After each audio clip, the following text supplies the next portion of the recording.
미주 한인사회 쇼핑 트렌드에 새로운 변화가 시작됩니다. 미주 한인들을 위한 아마존 스타일의 홈쇼핑이 탄생했습니다. 최신 트렌드에 맞는 발빠른 상품 업데이트로 언제든 최신 상품의 쇼핑이 가능하고 까다롭고 엄격한 제품 선정을 통해 최상의 품질을 보장합니다. 인터넷이 어렵다고요? 친절하고 전문적인 고객 서비스에서 상담부터 결제까지 도와드립니다. 로그인 필요 없이 복잡한 주문 프로세스를 모두 없앴습니다. 이제 한국 제품 미국 내 쇼핑은 한국 홈쇼핑이 최고입니다.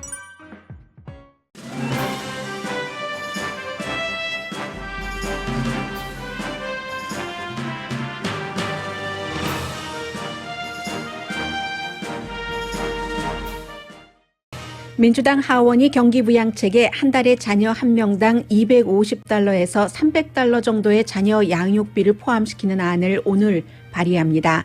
백악관과 민주당 상원도 지지합니다. 내일 탄핵 재판이 시작되는 트럼프 전 대통령에 대해 민주당과 공화당 지도부는 일치하는 게 있습니다. 트럼프 전 대통령을 정치계에서 몰아내고 싶어 하는 겁니다. 그러나 방법에는 차이가 있습니다. 공화당의 새로운 지도자로 트럼프 전 대통령 탄핵에 찬성표를 던지고 당내 비난에 굴하지 않는 리즈 체니 의원이 우뚝 설지가 주목됩니다. 바이러스 감염자가 공식 발표보다는 10배가 많다는 연구도 있고 부모가 백신 접종을 받아도 방문은 조심해야 된다는 경고도 이어집니다. 코로나 바이러스 발생 초기에 스타 정치인이었던 게빈 뉴섬 캘리포니아 주지사를 탄핵시키려는 움직임이 강해졌습니다. 비트코인 거래가 사상 최고치를 기록했습니다. 거래 값입니다. 테슬라가 $15억 규모의 비트코인에 투자를 했고 비트코인을 페이먼트로 받을 것이라고 밝혔기 때문입니다. 한국이 군사정책에 있어 외롭고 무서운 미래를 준비하고 있다고 이코노미스트가 보도했습니다. 20세기 미국 정치 거인으로 구소련과 미국의 냉전을 끝내는 데 중요한 역할을 한 조지 슐츠 전 국무장관이 100세로 숨졌습니다.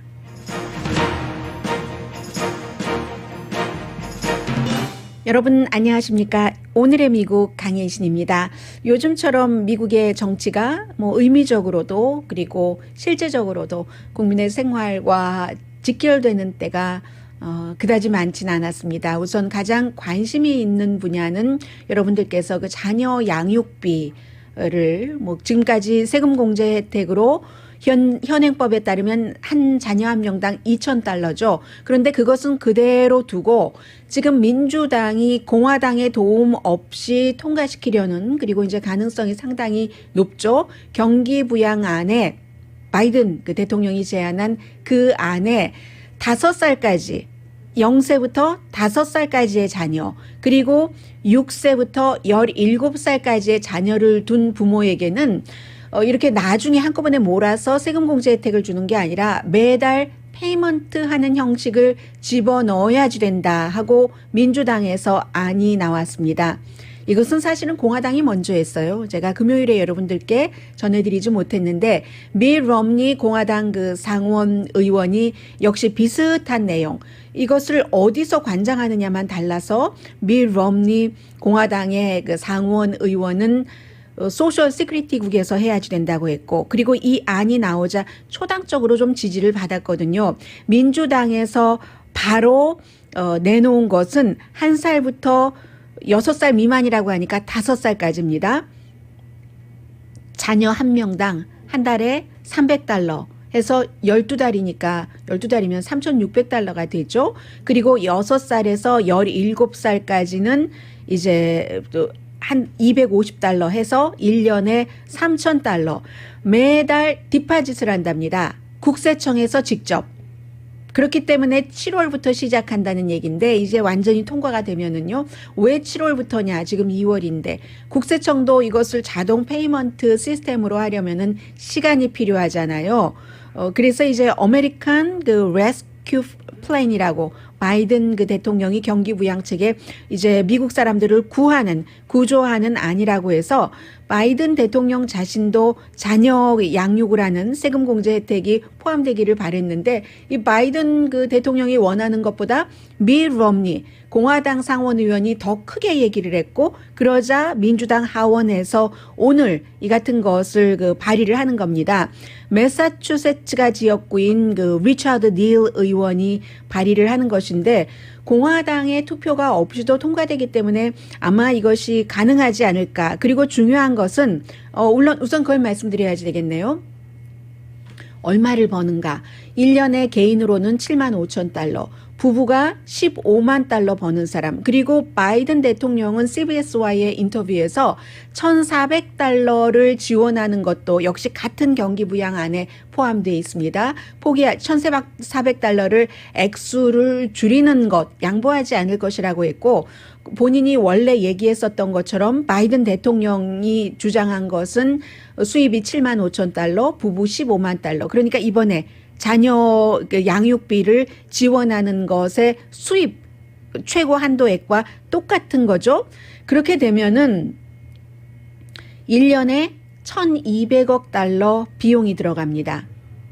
1,200억 달러 비용이 들어가는 대신에 뭐 컬럼비아 대학 등등에서 지금 조사를 한 것을 보니까 어린이 빈곤은 54%까지 줄일 수 있다는 거거든요. 그 54%라는 게 한 500만 명 정도의 어린이는 굶지 않아도 된다 하는 겁니다.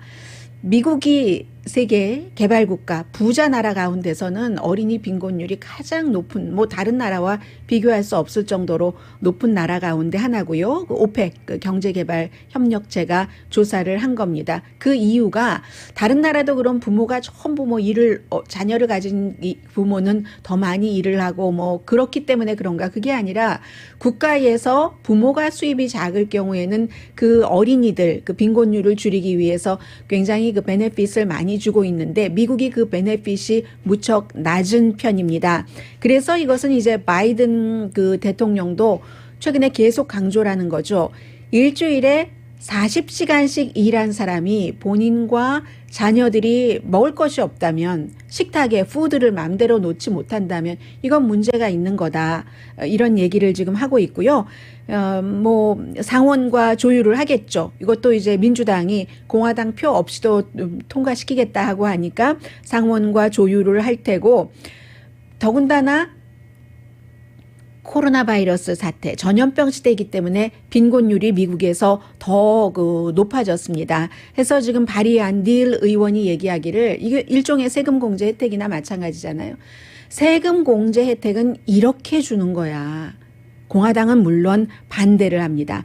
이렇게 주는 거야라고 민주당의 닐 의원이 얘기할 때는 식탁에 적어도 음식 정도는 놓을 수 있을 정도 이렇게 가장 필요한 사람부터 세금 공제 혜택으로 세금으로 하는 거잖아요. 이렇게 해야지 된다라고 얘기를 하지만 공화당과 보수그룹은 무척 싫어합니다. 뭐 일하는 가정과 일하지 않는 가정에 똑같이 준다? 이게 말이 되느냐. 밋 롬니 의원은요. 수입의 상한선도 두지 않았습니다.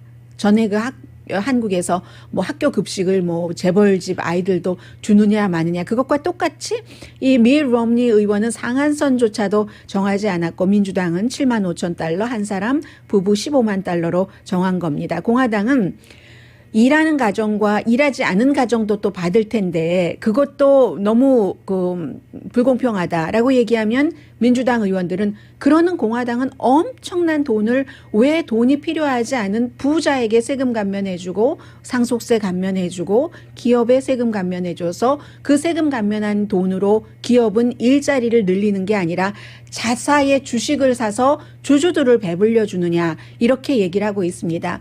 그래서 이제 거기에 대한 최종적인 판단은 국민이 하는 거죠. 유권자들이 이제 선거철에 어떤 그 후보를 뽑아주느냐인 건데 아무튼 하원에서는 2주일 안에 이것을 다 마무리를 짓겠다라고 얘기를 했고 그러니까 정확하게 뭐 1,400달러 그리고 자녀 양육 그 보조금은 어차피 시행 기간이 시작이 7월이기 때문에 크게 지금 상관은 없겠습니다만은 오래 걸릴 것 같지는 않습니다. 어차피 공화당 그 지원 없이 통과되는 것이기 때문에요.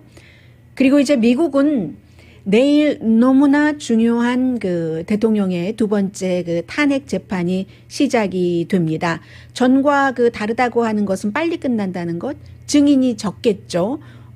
그런데 사실은 이 케이스에는 상원 의원들 자신이, 상원이 재판관이잖아요. 본인들이 증인이잖아요. 1월 6일에 대통령의 연설이 있었고 가라. 의사당으로 나도 가겠다. 본인 가지 않았습니다. 그리고 갔던 사람 적어도 20명 이상이 대통령도 오는 줄 알고 우리가 대통령을 지지해서 나라를 지킨다는 애국심의 의사당으로 쳐들어갔다라고 증언을 하고 있습니다. 그런데 그 당시에 상원 의원들이 숨어 있었잖아요. 몇 시간 동안이나 숨어 있었던 상원 의원들 자신들이 증인이 된다는 게 조금 다르고요. 지금 로스앤젤레스에서, 애리조나에서, 텍사스주에서 나는 대통령의 말을 듣고 워싱턴에 갔고 의사당에 갔다라고 얘기하는 사람이 있습니다. 조지아주 뭐 선거 관계자도 뭐 관련 내용 좀 얘기를 하고 있고, 그러나 공화당에서는 처음에는 미치 매코넬 상원의원도 이것은 대통령에 의한 것이었다. by the president라고 얘기를 했고, 케빈 맥카시 하원 원내대표도 마찬가지 얘기를 했습니다. 그 뒤에 다 뒤로 쭉쭉쭉쭉쭉 물러서서 대통령이 두려운 겁니다. 사실은 공화당이나 공화당의 하원이나 상원 지도부도 트럼프 대통령이 다음에 또 선거에 출마를 하면은 본선거에서 질 가능성이 높기 때문에 정치에서 사라져 주기를 원합니다. 그러나 보복이 두려운 거죠. 그리고 트럼프 전 대통령을 지지하는 많은 사람들이 본인을 지지하지 않을까 봐 해서 공통점은 트럼프 전 대통령 물러났으면 좋겠다. 차이는 이렇게 서서히 탄핵시켰다는, 내가 탄핵에 찬성표를 던진 사람이야, 이런 얘기를 듣지 않고도 어차피 투의로도 할 수 없고 하니까 서서히 힘이 약해지길 바라는 게 공화당입니다. 그리고 이제 또 지난번과 다른 게 있다면은 뭐 형식상으로는 지난번에는 존 로버츠 연방 대법원장이 그 재판장을 했지만 이번에는 연방 그 대법원장이 정치에 휘말리기 싫다고, 어차피 이미 퇴임을 한 대통령이기 때문에 패트릭 리히라는 민주당의 상원에서 가장 오래 일한 80세입니다. 올해 이분이 이제 재판장을 맡게 된다는 뭐 그런 정도가 형식적으로는 다르다고 볼 수 있고요. 그래서 공화당 같은 경우는 트럼프 그 전 대통령에 대해서 지금 나쁜 얘기를 하면 곰을 막 찔러보는 것 같아서, 그런 곰이 화가 나서 어떻게 할까. 그리고 특히 그 트럼프 전 대통령이 피해자인 것처럼 잘 그 유권자들을, 본인을 지지하는 사람을 잘 그 조절을 하기 때문에 유죄가 되면은 오히려 나는 피해자야, 희생자야 라고 하면서 그쪽에 에너지를 줄 수 있다라고 얘기하는 사람들도 있습니다. 그런데 이제 내일 그 중요한 것 가운데 하나가 새로 지금까지 한 번도 공개되지 않았던 비디오를 하원이 9명이 매니저라고 하잖아요. 탄핵 재판에 매니저가 새로운 비디오를 공개를 하는가 봅니다. 아무도 보지 못했는데 그 비디오가 조금 샤킹한가 봐요. maybe 뭐 숨어 있는 뭐 상원 의원들의 모습을 보여준다던가 I don't know. 그런데 지금 하원에서 그 9명의 매니저 가운데 한 분이 메릴랜드주에서 2017년부터군요. 팔지구에서 하원 의원을 하는 제이미 레스킨이라는 의원이 이 9명 가운데 한 명인데, 이분이 뭐라고 얘기를 하면, 아니 의사당에 우리가 도망칠 정도로 폭도들이 왔고 그 폭도들은 대통령의 말을 듣고 왔는데 이게 대통령 책임이 아니다라고 얘기를 하면, 나는 2020년도 말에, 이분이 이제 변호사 출신이에요. 그리고 하버드 법대를 나왔고 아들도 하버드 법대를 다니다가 25살이었는데 지난해 말에 뭐 마지막 날인가 우울증 앓다가 자살했거든요. 이번에 이게 제대로 되지 않으면 나는 2020년에 아들을 잃었는데 2021년에는 또 나라를 잃을 수는 없다. 이런 얘기들도 하고 있고요. 중요한 것은 공화당이 트럼프 그 전 대통령을 탄핵시키지 않을 것이라는 거죠. 67표가 있어야지 되는데 공화당 대 민주당 표가 50대 50이고 한 5명 정도가 탄핵에 찬성할 만한 공화당 의원이 있습니다만, 그래봐야 55대 뭐 45 정도 되는 것이고, 역사상으로는 미국에서 4번 탄핵 재판이 있었습니다. 50%가 트럼프 대통령이에요. 2번이니까. 그리고 물러난 대통령으로서는 처음 이렇게 탄핵 재판을 받게 되는 건데, 또 하나 다른 것이 있다면 첫 번째 탄핵은 그 탄핵 이유가 우크라이나 대통령에게 자신의 정치적인 라이벌이 될 가능성이 아주 높았던 조 바이든이라는 정치인과 그 아들에 대해서 조사를 해달라. 그러면 우리가 딱 지금 주지 않고 묶어놓고 있던 군사지원비를 줄게라고 얘기한 그 전화 때문이었죠. 그것은 권력 남용, 그리고 권력 남용과 또 하나를 뭐라고 표현할 수 있을까요? 의회 방해 뭐 이런 것들, 그런 것이었는데 이번에는 피플 하우스인 의사당을 들어간 그 폭도들이 폭동을 일으킨 매국적인 행위잖아요. 그리고 그것은 crime, 범죄입니다. 범죄가 이 혐의라는 이것이 굉장히 다르다고 볼 수 있고요. 민주당 하원과 뭐 누구나 다 거의 모든 정치인들이 트럼프 대통령이 어느 정도 영향을 미친 것이 사실이다. 의사당 그렇게 침입하고 하는 거, 대통령이 뒤에 온다고 하니까 같이 가는 건데 하면서 더 과격해지고, 트럼프 대통령이 아니었으면 그 당시에 안 일어났었다라고 생각을 하고 있지만, 트럼프 전 대통령 변호팀은 헌법 전문 변호사가 아니라 상해 전문 뭐 이런 변호사거든요. 미투 무브먼트 할 때 잘못된 뭐 사람들 많이 변호하고 했었는데, 그래서 표현의 자유를 얘기를 할 테고 이미 퇴임을 했다라고 주장을 하고, 대통령 자신이 의사당에 직접 간 건 아닌가 뭐 이런 얘기도 한다고 해요. 글쎄 어떤 사람은 그것을 비겁하다고 보는데, 또 이럴 때는 그 전 대통령에게는 좋은 점이 될 수도 있는가 봅니다. 그리고 퇴임을 했기 때문에 안 된다는 게 공화당에서 전체적으로 주장하고 있는 바인데, 그러면 모든 범죄를 저지른 사람들이 그 범죄를 저질러서 그 범죄로 어떠한 이득을 보고 난 뒤에는 범죄의 행위가 끝났기 때문에 처벌받지 않아도 되는가? 상식선에서. 그리고 거기에 대통령을 적용한다면 대통령도 법 위에 법 아래 사람 없고 사람 없다 하는 것에 하면 이게 맞는가라는 얘기들을 많이 하고 있지만, 결론은 이제 탄핵 안 되는 것 같고요. 5사람이 숨지고 많은 물건이 훔쳐지고 의원들이 정말 쭈그레하니 몇 시간씩 숨어 있다가, 그것도 또 어떤 공화당 의원들은 마스크를 안 쓰겠다고 해서 서로 싸우고, 그 일이 일어난 뒤에도 방을 옮기고 안 보고 옆에 있으면 위험하다고, 이런 사태까지 일어났는데도 아무 책임이 없다고 하는 그 공화당이 그런 판결을 내렸을 때 뒷일은 또 아무도 모르는 거죠, 아직은. 다만 한 가지는 어제 팍스 텔레비전의 리즈 체니, 와이오밍주가 지역구인 공화당 하원의 서열 3위 의원이 나가서 아주 강하게 얘기를 합니다. 이 의원은 하원에서 트럼프 전 대통령 탄핵에 찬성표를 던진 10명 가운데 1명에 속하기 때문에 와이오밍주의 공화당에서는 견책했어요. 그랬는데도 어제 크리스 월러스와 인터뷰에서 이 트럼프 전 대통령을 공화당이 품어서는 안 된다. 트럼프 전 대통령이 아니면 절대로 미국 역사에 그런 일이 일어나지 않았다. 기획된 것이다. 대통령에 의해서라고 얘기를 하면서 우리는 에브라함 링컨의 당이다. 로널드 레이건의 당이다. 정말 우리 공화당의 보수가 믿는 것에 대해서 지금부터 지독하게 일을 해야지 된다. 책임을 지는 당, 진실한 당이라는 것을 보여줘야지 된다. 그러려면 이슈에 집중하고 정책에 집중하기 위해서 트럼프 전 대통령을 깨끗하게 털어버리고 나가야지 된다. 트럼프 전 대통령은 공화당이 나갈 미래가 아니다라고 지적을 했습니다. 그리고는 이게 이제 앞으로 시간이 지나가면서 얼마나 리즈 체니가 떠오를지 아니면 가라앉고 말지. 지금은 오히려 음모론을 그동안 많이 얘기를 했었고, 일부 음모론에 대해서는 내가 몰랐다. 몰랐던 게 다 CNN이나 팍스 때문이야. 내가 구글링해서. 그럼 능력이 없는 거죠. 참과 진실을 판단할 능력이 없다면 연방 하원 의원 할 능력이 없는 거죠. 그렇게 다른 사람을 블레임하면서 본인이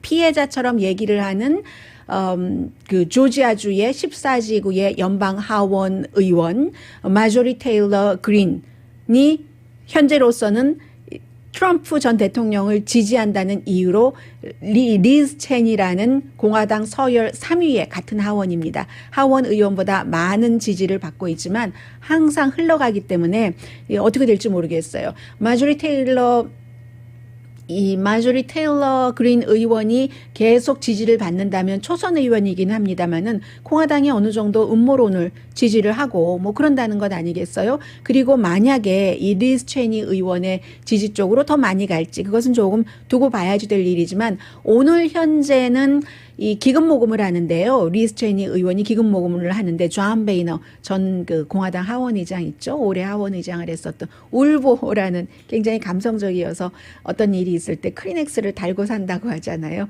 그 울보 그 존 베이너 하원의장이 그 자리에 가준다는 것은 공화당의 주류는 리즈 체니를 지지하고 있다는 것을 알 수 있고 이제 내일부터 이번 주 안으로 마무리가 될 텐데 트럼프 전 대통령에 관한 그 탄핵 재판에서 아무도 모릅니다. 어떤 일이 일어날지 사람들에게 어떠한 감정의 소용돌이를 불러 일으켜 줄지 뭐 이제 24시간도 채 남지 않았습니다.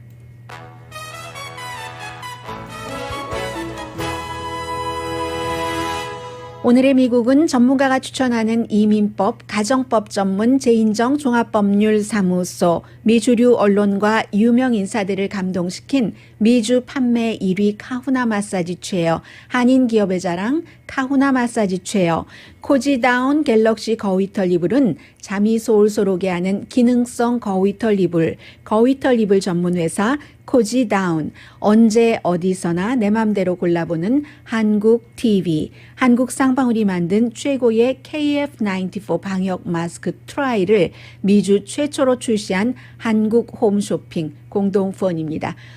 보니까 백악관이 이제 브리핑을 하는 게 제일 먼저 코로나 바이러스 팀들이 브리핑을 하고 그리고 이제 어떤 이슈가 있을 때 백악관 그 쟈사키 대변인이 나와서 브리핑을 하고 나머지 이제 뭐 대통령도 나오고 아직까지 부통령은 등장하지 않고 있어요. 그런 형태로 브리핑을 하는데 코로나 바이러스는 그 백신 접종이 시작됐다고 해서 여러분들께서 안심해야지 될 일은 아니다 하는 것 기본 정도는 모두 다 알고 계십니다. 그런데 지금 아주 중요한 내용들이 많이 나오고요. 그리고 이제는 그 나이 드신 부모님을 두신 분들은 2차 접종까지 부모님이 끝나신 분들이 계십니다. 그러면 나는 우리 부모님이 백신 접종 받았으니까 방문해도 될까요? 그것도 케이스 바이 케이스예요. 미국식 표현으로 yes and no, yes or no가 다 들어가거든요. 또 인생으로 보자면 참 같은 이슈를 가지고 스타였다가 같은 이슈를 가지고 마구 내려가는데 내려간다고 이게 끝이냐? 또 그건 아닌 것 같거든요. 잠시 뒤에 전해드립니다. 라디오 서울 방송 오늘의 미국 듣고 계십니다. 네, 미국 그 의회 정치인이 모두 535명이죠. 상원 100명, 하원 435명인데 지금 현직 의원 가운데서 처음으로 코로나 바이러스로 인한 사망자가 나왔습니다.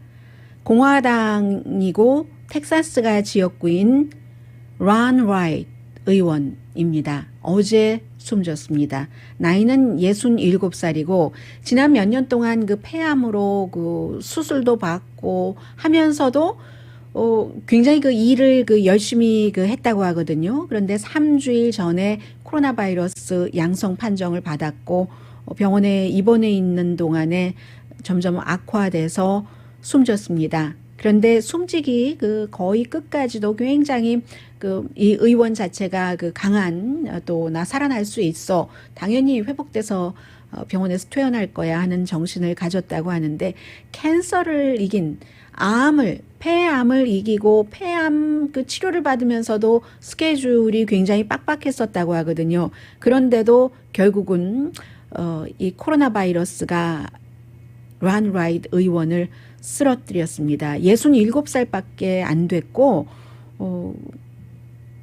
의원들이 뭐 여러 가지 생각들을 하겠죠. 이분이 텍사스에 살고 계시는 분들은 뭐 어느 정도 어떤 일을 하셨는지 다 아실 테니까 그 정도로 하겠습니다. 교육위원회 소속이셨군요. 그리고는 캘리포니아주에서는 이 게빈 뉴섬 주지사가 코로나 바이러스 초창기에는 굉장히 인기였었잖아요. 막 지지율 80% 이상. 그 당시에 이제 마리오 쿠모 그 뉴욕의 그 주지사와 앤드류 쿠모 주지사와 마찬가지로 굉장히 높았는데 주지사에 대한 신뢰를 잃어버린다는 사람이 많다고 여러 번 말씀을 드렸는데 이게 어떻게 된 게 모든 방향에서 전부입니다. 당도 공화당, 민주당 전부. 물론 지금 그 소환 운동을 하고 있는 주체는 공화당입니다. 공화당이고 공화당에서도 이제 극우 그룹들이 굉장히 많고 하기는 하는데 공화당뿐만이 아니라 오랜 동안 게빈 뉴섬 주지사의 지지자였었던 사람들조차 요즘 하는 게 좀 이상해. 뭐 확진자가 몇백만 명이 넘고 금방 또 이 스테이 앳 홈을 그냥 또 풀어버리고 이게 이제 참 묘한 거죠. 잘 될 때는 다 잘 되는데 바이러스 감염자도 높고 뭐 이런 상태에서 바이러스도 바이러스지만 또 일상생활은 돌아가야지 되니까 식당을 오픈을 하고 미용실을 오픈을 하고 오픈하지 않았을 때 반대가 너무너무 많기 때문에 과학적인 데이터를 근거로 오픈을 했다 하더라도 많은 그 의료진들이 그 데이터가 다 맞는 거야? 뭐 이런 식으로 의문을 표시를 하기도 하고요. 해서 3분의 1에 못 미치는 사람이 현재 게빈 뉴섬 주지사의 코로나 바이러스에 대해서 대처하는 것에 지지를 합니다. UC 버클리의 공공정책위원회의 조사 결과예요.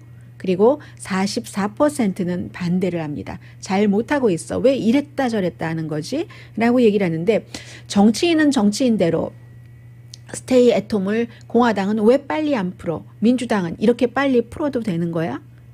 헬스 워커들은 여러 가지 그 데이터에 의한 뭐 풀어줌 뭐 이런 것도 있지만 기구 같은 것도 완전히 지금 뭐 확보가 된 것이 아닌 것 같고요. 의료기구.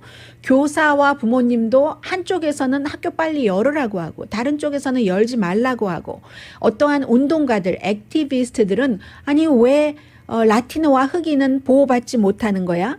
또 장애인이라든가 필수 업종에 종사하시는 분들은 왜 백신 접종을 나이대로 줘? 건강 상태대로 줘야지 되는 거 아니야?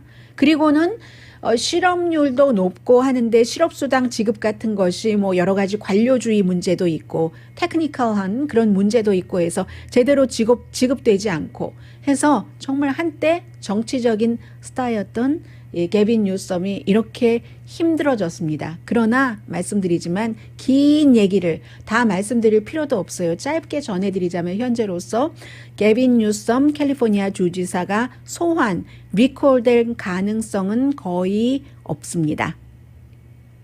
그리고는 지금 오늘 아침에 그 NPR 방송이 이 코로나 바이러스에 대해서 굉장히 그 심층 보도를 많이 하고 있거든요. 컬럼비아 대학교에서 수학적인 모델을 쭉 그 계산을 하는데 너무 무서운 결론이라는 겁니다. 현재 바이러스에 감염된 사람은 그 공식적인 발표보다 10배는 많을 것이라는 겁니다.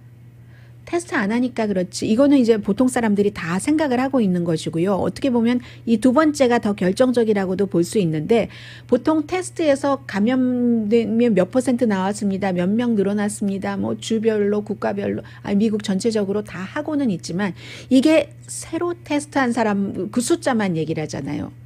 테스트를 받아서 양성이었는데 계속 양성인 사람도 있고 잠복기인 사람도 있고 뭐 있죠. 이미 감염된 사람, 새로 감염된 사람, 이 감염이 계속 오래 가는 사람 그런 것을 다 따지면은 공식 넘버보다 10배가 많다는 겁니다. 이 컬럼비아 대학교의 제프리 샤만 그 질병 전문의가 얘기를 하면서 아직까지 공개적으로 발표되진 않았는데 데이터를 NPR 방송과 공유를 했습니다. 처음에 코로나 바이러스가 생겼을 때는요. 처음에는 초창기에는 한 10명 걸렸으면 1명만 결국은 보고가 됐답니다. 그땐 테스트도 못했잖아요. 그리고 지난해 5월 말에는 6명 걸렸으면 1명만 공식적으로 확인이 되는 거고 9월 달이 됐을 때 5케이스 가운데 1명 지난 3개월 사이에는 4케이스가 있다면 한 케이스만 공식적으로 보고가 되기 때문에 하루 케이스가 나왔다면 그 케이스에 곱하기 4를 해야지 된답니다. 그런 뭐 여러 가지 수학적인 계산이 있고요. 해서 모르고도 뭐 그냥 감염되고 뭐 감염시키고 이런 사람들이 굉장히 많아서 1월 2일 날 인구 10,000명당 91명이 감염된 것으로 나오는데 실제로는 91명이 아니라 10배인 999명이 인구 10,000명당 감염됐다고 보면 된다는 겁니다. 로스앤젤레스는 한 3% 정도, 인구 10만 명당 3,000명 정도 감염된 것으로 보고요. 미국 인구의 3분의 1 정도, 3분의 1이 조금 넘네요. 1억 2천만 명이 뭐 감염이 지난번에 됐거나 돼서 나았거나 감염됐거나 이랬다고 보는데, 그러면 지금 이미 2차 접종까지 끝내신 분들이 많이 계십니다.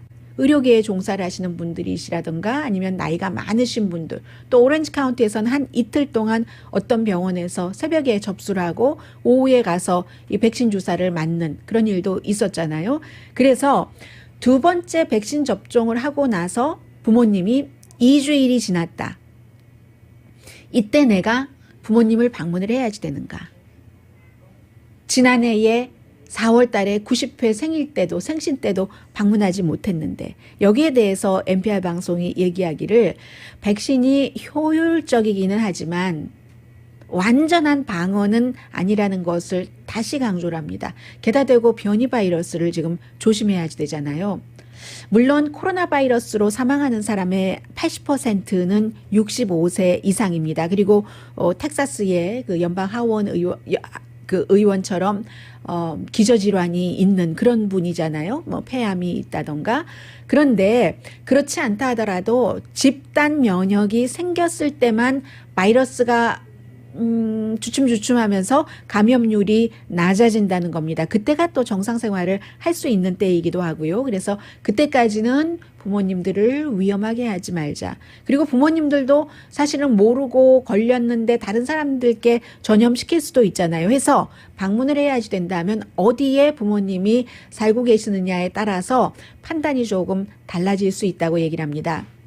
뭐 양로병원이라든가 아니면 롱텀 케어 그런 그 시스템에 계시는 분들은 꼭 그 부모님뿐만이 아니라 다른 분들도 계시니까 방문하는 게 더욱 조심스럽고 아직은 아니라는 거죠. 그러나 만약에 부모님께서 혼자 사시는 집에서 단독 주택이나 이런 데 사신다면은 조심하면서 방문을 하는데, 꼭 2번 다 맞으셨나? 예, 나 백신 접종했어. 2번 다 맞으셨나? 또 기간은 됐나? 확인을 하고 본인도 테스트를 하고 음성인지 마스크도 쓰고 거리 두고 손 잡지 말고 구태여 손을 꼭 잡으시겠다면 손 잡기 전에 손 씻고 한번 잡으시고, 그리고 백신 접종을 2번 다 받았다 하더라도 좀 약하게 코로나 바이러스에 감염될 수도 있잖아요. 독감과 마찬가지로. 그렇기 때문에 가능하면 문을 열어놓고 대화하시고 전 국민의 80% 정도가 백신 접종 받을 때까지는 안전하지는 않다는 얘기입니다. 그리고 또 하나가 너무 멀리 가지 마시라는 거죠. 만약에 그 부모님 댁이 지금 내가 살고 있는 곳에서 자동차를 타고 갈 수 있다면, 그러면 그 전에 이제 다른 곳을 들리는 것을 피하기 위해서 좀 그 컨테이너에다가 갈 때 먹을 수 있는 음식, 몇 시간 걸리는 곳이라면요, 음식도 싸서 자동차 안에서 먹고 그렇게 해서 가는 것 오케이지만, 내가 로스앤젤레스에 사는데 부모님이 사우스캐롤라이나 주에 살고 계신다. 나는 효도해야지 돼, 가야지 돼. 이건 효도가 아니라는 거죠. 영국 그 변이 바이러스는 감염률이 보통보다 적어도 50% 이상 높다고 하고 이미 미국의 33개 주에 퍼졌습니다.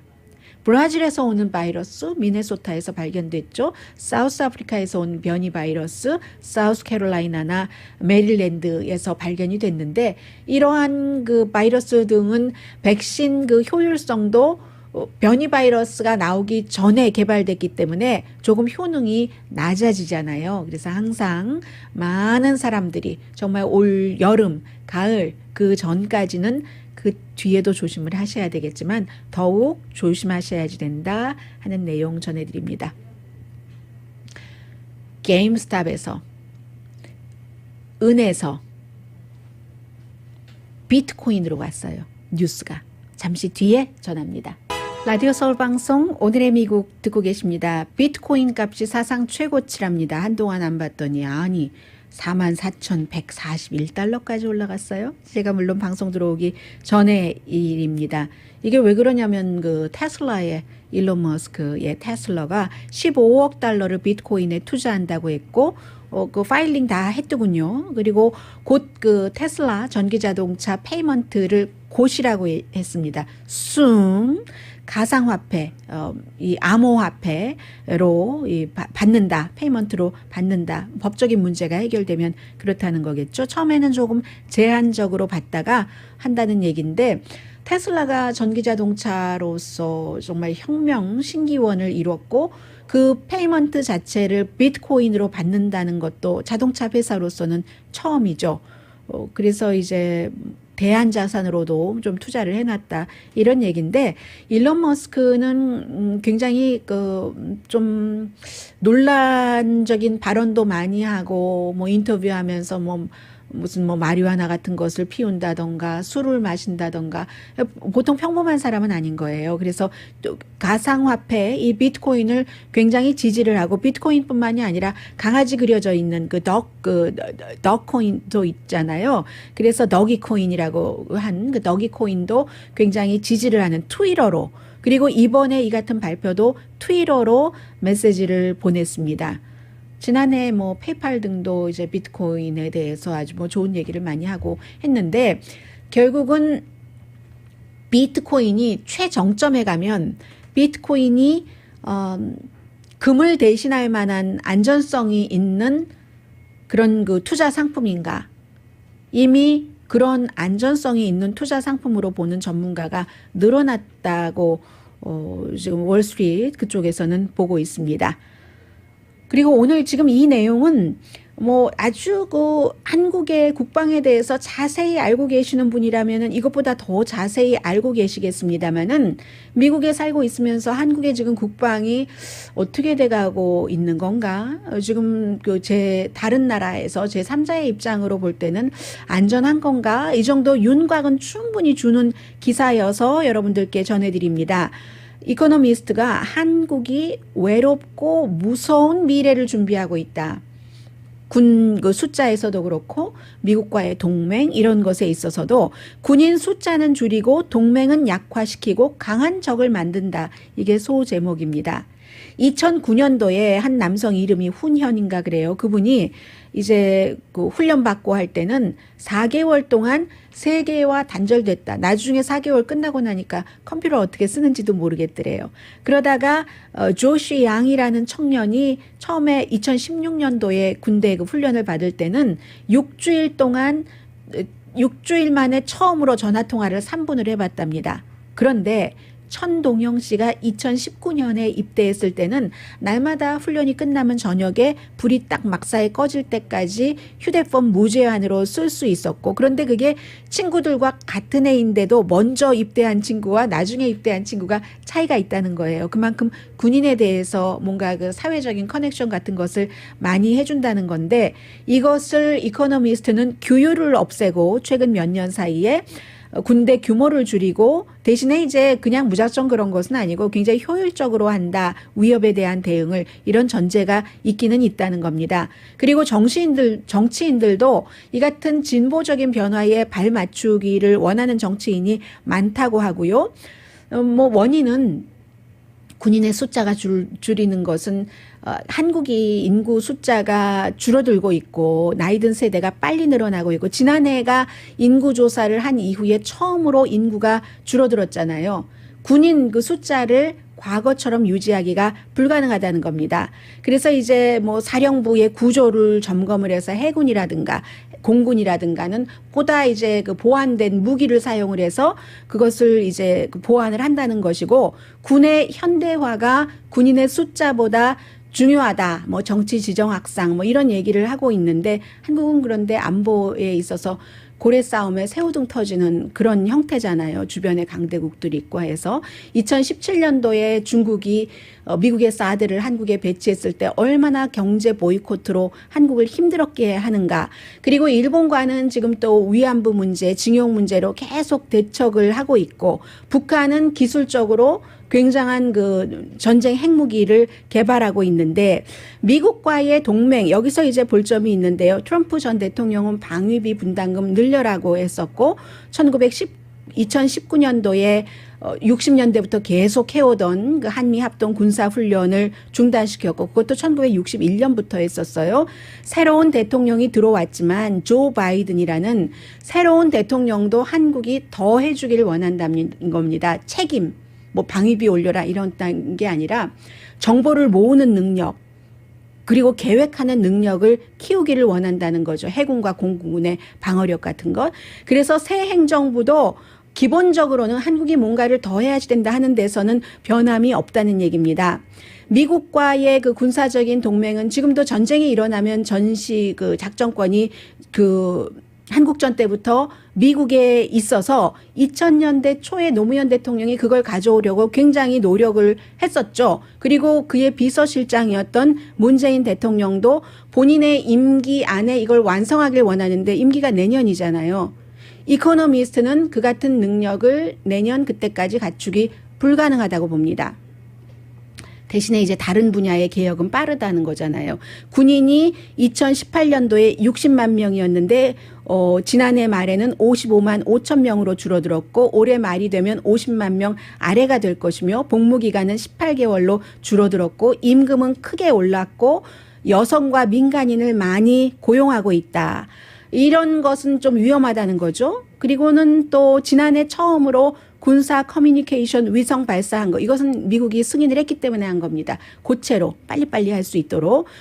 국방 지출은 2019년도에 8.2% 늘어났고 2020년에 7.4%, 올해는 5%. 코로나 바이러스 때문에 많은 지출을 했는데도 5.4%면은 괜찮은 편이잖아요. 그런데 이코노미스트가 돈의 일부는 잘못 쓰여질 것이라고 얘기를 합니다. 예를 들면 뭐 해군이 뭐 항공모함을 신축한다 하는데 지금으로서 별로 가치가 없는 트로피와 같은 보여주기 위한 그런 것을 금총을 갖는 것과 같다. 총이 무슨 금이 필요하느냐 이런 얘기를 하고 있습니다. 육군은 뭐 드론 잠수함 뭐 이런 것들은 상식선에서 준비를 한다고 하고요. 그래서 앞서 말씀드린 그 여러 가지 상황을 위험하고 외롭고 뭐 그렇다 하는 게 이코노미스트의 지적입니다. 라디오 서울 방송 오늘의 미국 듣고 계십니다. 네, 이제 이런 분들은 그 역사에 우리가 오늘날 이렇게 편안하게 살 수 있게 하는데 큰 기여를 했기 때문에 전해드려야죠. 제임스 슐츠 전 국무장관이 그 캘리포니아주에서 토요일에 100세로 숨지셨습니다. 저는 한 장의 지금 흑백 사진을 보고 있는데 국무장관이 가운데 있고 대통령과 부통령이 국무장관의 양옆에 있습니다. 대통령은 로널드 레이건, 부통령은 조지 부시, 아버지 부통령이었죠. 20세기 미국 정치의 거장이라고 얘기를 합니다. 이분은 이미 리처드 닉슨 때 노동부 장관도 지냈고 재무장관도 지냈고 예산국장도 했고 그리고는 이제 로널드 레이건 때에 국무장관을 하게 됐는데 구소련과의 관계를 신뢰, 믿음, 트러스트를 발판으로 그때 이제 고르바초프가 나오고 했었을 때이니까는요. 그래서 1980년대 초는 정말로 아이시했었잖아요. 슈퍼파워 미국과 슈퍼파워 구소련 그 두 국가의 지도자를 대화를 하도록 믿어라. 레이건과 고르바초프가 서로 믿어라. 왜냐하면 고르바초프는 새로운 형태의 구소련의 지도자이기 때문에 여기서 다리를 아주 잘 놨고요. 그럼으로 인해서 대륙간 미사일 조약을 했잖아요. 핵 발사를 뭐 몇백 마일부터 몇백 마일까지는 안 하는 금지 이렇게 시작이 돼서 87년도에 이제 사인을 했는데 그리고 91년도에 두 나라가 뭐 몇천 기의 탄도 그 크루즈 미사일을 파기를 시켰습니다. 해서 역사의 방향을 레이건과 함께 또 부시와 함께 냉전에서 냉전의 끝으로 옮긴 그 당시에는 불가능한 것이라고 사람들이 생각을 했는데 가능하게 한 것뿐만이 아니라 열매를 맺어서 오늘날 이렇게 코스를 바꾼 거잖아요. 은퇴한 뒤에는 건축회사로 돌아갔었거든요. 당연히 스탠포드에서도 일을 했고요. 오늘의 미국은 전문가가 추천하는 이민법, 가정법 전문 재인정 종합법률 사무소 미주류 언론과 유명 인사들을 감동시킨 미주 판매 1위 카후나 마사지 체어, 한인 기업의 자랑 카후나 마사지 체어, 코지다운 갤럭시 거위털 이불은 잠이 솔솔 오게 하는 기능성 거위털 이불 전문회사 코지다운, 언제 어디서나 내 맘대로 골라보는 한국 TV, 한국 쌍방울이 만든 최고의 KF94 방역 마스크 트라이를 미주 최초로 출시한 한국 홈쇼핑 공동후원이었습니다. 10시에 좋은 아침, 좋은 하루 방송됩니다. 이분이 나중에는 뭐 조지 부시의 자문도 했는데 뭐 의견은 서로 다를 수가 있어요. 어제 이제 콘돌리자 라이스 전 국무부 장관이 나의 멘토였다고 워싱턴 포스트에 글을 썼던데, 슐츠 전 국무장관도 12월 달에 워싱턴 포스트에 그 글을 쓰면서 정말로 트러스트가 중요하다. 어떤 방이든 트러스트가 있으면 모든 게 가능하고 트러스트가 없으면 불가능하다 했습니다.